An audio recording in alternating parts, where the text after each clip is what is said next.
Petty theft was another form of resistance. The Kogad Gadel Regaleb, an Irish account of the Viking Wars, mentions slaves stealing from their masters, sometimes as a means to acquire resources for escape. Escape was the ultimate act of defiance. Dublin, being a coastal city, presented opportunities for flight. In his book, The Slave Trade of Dublin, historian Paul Holm describes how some slaves attempted to stow away on ships, hoping to reach their homeland or find refuge elsewhere. Holm notes that escaping slaves often faced immense challenges. They had to contend with not only the physical dangers of the journey, but also the constant threat of recapture. Many were likely caught and returned to their masters, facing severe punishment. Archaeological evidence, though scarce, provides tantalizing hints of resistance. In Dublin, excavations have uncovered narrow tunnels and hidden passages beneath Viking dwellings.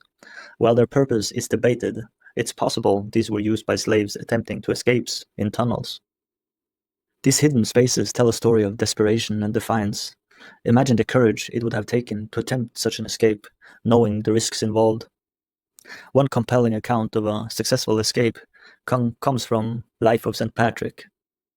Although this source is written centuries later, it describes Patrick's escape from slavery in Ireland.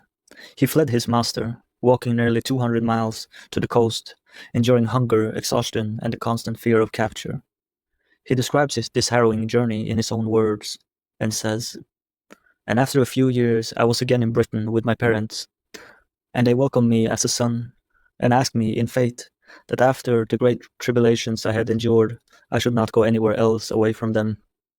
Eventually, he found passage on a ship back to Britain, where he was reunited with his family. While Patrick's story is unique, it highlights the resilience of the human spirit and the enduring hope for freedom.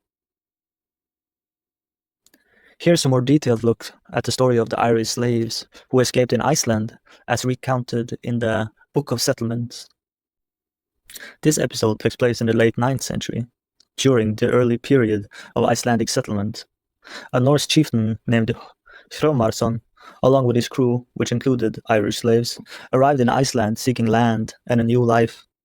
However, they faced hardship and conflict, including a struggle for resources with another group of settlers. In a desperate situation, with their provisions dwindling, Hromarsson and his men went out hunting. Seizing this opportunity, the Irish slaves revolted. They killed Hromarsson and his men, took possession of their boat, and escaped to a group of islands off the coast of Iceland, known as the Westman Islands.